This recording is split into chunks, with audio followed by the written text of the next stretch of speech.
جاتے بھی ہیں. اور بات جہاں تک یہ ہے کہ ہم کیا کر رہے ہیں اس کو میں ہائی لائٹ کروں گی. ٹھیک ہے، اس پر ہم بات کرتے ہیں، لیکن میں پہلے اپنے دوسرے مہمانوں سے بھی ایوارڈ کیا ہے. میں مہرین صاحبہ وہ زرداری صاحب آج الیکشن کمیشن جو میں سمجھتی ہوں آج ووٹر لسٹیں آپ کی ٹھیک ہو رہی ہیں. مہرین صاحبہ اس پر ہم بات کرتے ہیں، لیکن میں یہ شاہ محمود قریشی والے ایشو پر جو ہے اپنے باقی مہمانوں کو بھی انکلوڈ کرنا چاہوں گا. صدیق الفاروق صاحب، کافی ساری ان کی ملاقاتیں ہوئی میاں صاحب سے بھی، اور ایسا لگ رہا تھا کہ شاید وہ واپس پی ایم ایل این کی طرف آ جائیں، لیکن کیا وجہ بنی کہ پاکستان تحریک انصاف جوائن کر لی، جو کہ آپ کی پارٹی کے مقابلے میں اور پیپلز پارٹی کے مقابلے میں ایک چھوٹی پارٹی ہے، نہ تو پارلیمنٹ میں ہے؟ تو ایسا کیا انہوں نے دیکھا تحریک انصاف میں جو کہ ان کو آپ کی پارٹی میں نہیں نظر آیا؟ بسم اللہ الرحمن الرحیم. شہزاد اقبال صاحب شکریہ. آپ نے بالکل ایک حوالے سے بات کی ہے. تو کوئی آدمی کس پارٹی میں جاتا ہے، میں سمجھتا ہوں یہ اس کا بنیادی حق ہے. الف میں جائے یا بے میں جائے یا جیم میں جائے، اس پہ تو بحث کرنے کی ضرورت نہیں ہے. انہیں جو پارٹی اچھی لگتی ہے وہ اس میں جائیں. پیپلز پارٹی کو، البتہ یہ بڑی بات ہے کہ پیپلز پارٹی کو انہوں نے چھوڑا کیوں.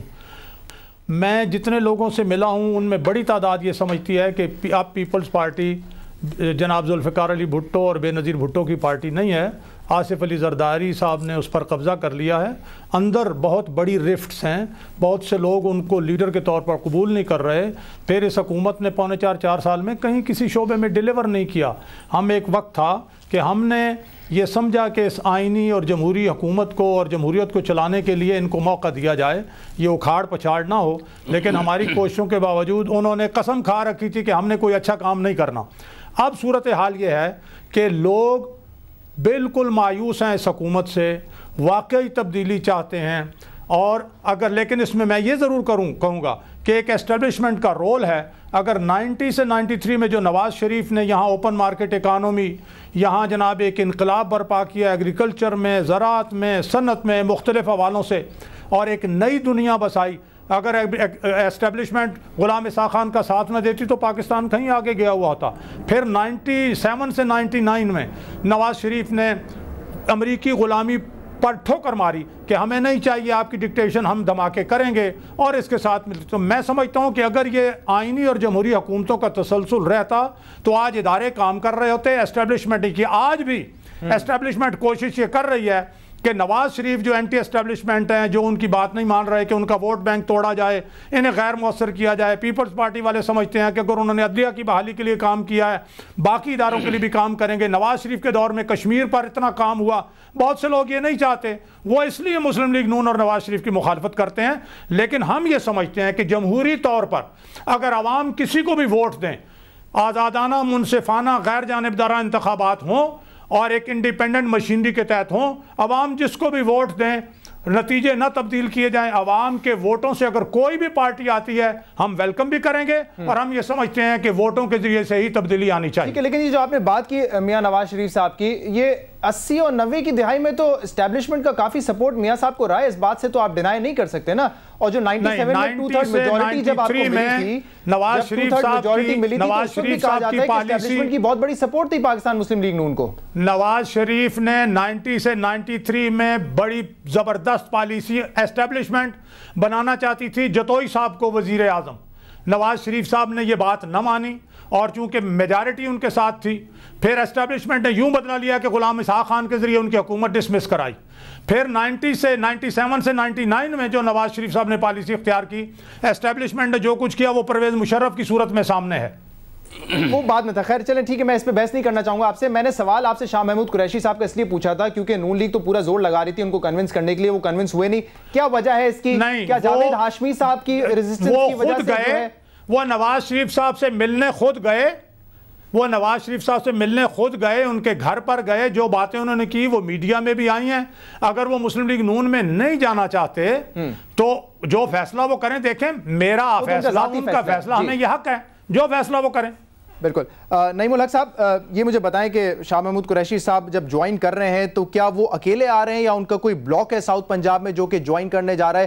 بہت سارے ہیں لیکن الیکٹیبلز کیا ایک سے زیادہ ہوں گے یا شاہ محمود قریشی صاحب اکیلے ہیں؟ اس وقت میرے علم میں کوئی اور ایسی شخصیات نہیں ہیں جو ان کے ساتھ اس دن اناؤنسمنٹ کریں گی، مگر مجھے پتہ چلا ہے کہ شاید کچھ اور لوگ بھی ہیں جو اس دن اناؤنس کریں گے کہ انہوں نے تحریک انصاف جوائن کی ہے. ان کا تعلق جنوبی پنجاب سے بھی ہے اور شمالی سندھ سے بھی ہوگا. میرے پاس اس سے زیادہ اس وقت تفصیلات نہیں ہیں. مگر میں سمجھتا ہوں کہ جو لوگ یہ ابھی تک سمجھتے آ رہے ہیں کہ تحریک انصاف پنجاب میں صرف نون کو نقصان پہنچائے گی اور اس کا فائدہ پیپلز پارٹی کو پہنچے گا، میرا مشاہدہ اور میرے اکثر پارٹی کے جو ساتھی ہیں ان کا یہ ہے کہ نون لیگ کو تو نقصان پہنچے گا ہی، مگر ہم سمجھتے ہیں کہ پیپل پارٹی کا پنجاب سے مکمل طور پہ صفایا ہو جائے گا۔ اور سندھ میں بھی ان کی ساکھ، اور میں سندھ میں نے کوئی 20 جلسے کیے ہیں پچھلے 3 مہینے میں آپ یقین دلاتا ہوں کہ سندھ میں زرداری صاحب کے لیے کسی قسم کے بھی کوئی لگاؤ موجود نہیں ہے۔ یہ اور بات ہے کہ انتخابات سے ذرا پہلے وہ اپنے صاحبزادے کو لے کر آئیں اور اس وقت سندھی عوام کے جذبات سے کھیلیں، مگر حقیقت یہ ہے کہ کرپشن کے تمام ریکارڈ اس حکومت نے توڑ دیے ہیں پچھلے 3.5 سال میں، اور corruption president house, prime minister secretariat, cabinet, اوپر سے لے کے نیچے تک موجود ہے۔ اور میں سمجھتا ہوں یہ عوام کا حق ہے کہ آئندہ انتخابات سے پہلے تمام قائدین، آپ کہہ رہے ہیں کہ انٹیریئر سندھ میں پیپلز پارٹی بالکل پاپولر نہیں ہے، ان کے پاس صرف جو اس وقت کارڈ ہے وہ یہ ہے کہ بلاول بھٹو صاحب آئیں، وہ الیکشن لڑیں، اور اس وجہ سے پاکستان پیپلز پارٹی کو سپورٹ مل سکتی ہے انٹیریئر سندھ میں سمجھتا ہوں کہ بہت سخت نقصان پہنچے گا سندھ میں اس پہلی دفعہ پیپلز پارٹی کو، اور اس کی بنیادی وجہ یہ ہے کہ اس کی کارکردگی اتنی ناقص ہو چکی ہے، کرپشن اتنی زیادہ ہے، اور انہوں نے اپنے سیاسی مخالفین یعنی سندھ کے جو سیاسی مخالفین ہیں اس کے خلاف اتنے ناجائز استعمال کیا ہے اپنی طاقت کا کہ میں سمجھتا ہوں کہ عوام بھی سمجھ چکے ہیں اس بات کو۔ ٹھیک ہے، خیر وہ تو وقت ہی بتائے گا کہ پیپلز پارٹی کی کتنی سپورٹ ہے، آپ کی کتنی سپورٹ ہے۔ صدیق الفاروق صاحب نے بھی اشارہ کیا کہ اسٹیبلشمنٹ سپورٹ کر رہی ہے اس موو کو، اس سے پہلے چودھری نثار صاحب بھی یہ کہہ چکے ہیں، اور 1-2 اور پاکستان مسلم لیگ نون کے لوگ یہ اشارہ دے چکے ہیں کہ اسٹیبلشمنٹ سپورٹ کر رہی ہے پاکستان تحریک انصاف کو۔ اس بات میں کس حد تک صداقت ہے؟ یہ جو سوال اکثر پوچھا جاتا ہے اسٹیبلشمنٹ کے حوالے سے، اصل میں ہم لوگوں نے نام دے دیا ISI اور پاکستان آرمی کو اسٹیبلشمنٹ کا۔ پاکستان آرمی جہاں تک ہمارے علم ہے جنرل کیانی کی قیادت میں سیاست سے بالکل علیحدہ ہے، سیاست میں کسی قسم کی دخل اندازی نہیں کر رہی، اور نہ ہی ISI کر رہی ہے، نہیں بالکل نہیں کر رہی۔ تو پھر عمران خان صاحب کیوں کہتے ہیں، عمران خان صاحب کہتے ہیں کہ جب میں وزیر اعظم بنوں گا، جب ہماری حکومت ہوگی تو آرمی بھی ہمارے نیچے کام کرے گی اور ایجنسی بھی ہمارے نیچے کام کرے گی۔ اس کی وجہ کچھ اور ہے۔ اگر آپ کہہ رہے ہیں کہ سیاست سے الگ الگ ہیں، یہ تو پھر یہ اسٹیٹمنٹ کی ضرورت کیا ہے؟ نہیں، اس کی وجہ کچھ اور ہے۔ عمران خان صاحب نے یہ کہا تھا کہ جو خارجہ پالیسی ہے وہ پاکستان کے عوام کے جذبات کی عکاسی کرنی چاہیے۔ ہماری جو خارجہ پالیسی مشرف دور میں جو شروع ہوئی تھی وہ امریکہ کے پیروں میں ہم جھک گئے، ہم نے اپنی غیرت اور عزت کو کھو دیا اور ایک غلامانہ خارجہ پالیسی اختیار کی۔ یہ خارجہ پالیسی کس کی بنائی ہوئی ہے جو اس وقت یہ مشرف دور کی ہے جو زرداری صاحب نے جاری رکھی ہے۔ زرداری صاحب نے جاری رکھی ہے یا پھر ایجنسیز اور آرمی نے جاری رکھی ہے؟ زرداری صاحب نے جاری رکھی ہے، آرمی کی اس کو سپورٹ حاصل ہے، مگر میں سمجھتا ہوں کہ اگر عوام کے جذبات کا ایک مضبوط سیاسی لیڈر ان کے جذبات کی عکاسی کرے تو ہم امریکہ کے اس چنگل سے آزاد ہو سکتے ہیں۔ مجھے کمرشل بریک لینا ہے، اس کے بعد اپنے مہمانوں سے مزید بات کریں گے اور مہرین انور راجہ صاحبہ سے بھی پوچھیں گے کیا ان کو بھی لگتا ہے کہ پاکستان تحریک انصاف کو اسٹیبلشمنٹ سپورٹ کر رہی ہے یا نہیں، آفٹر دس بریک۔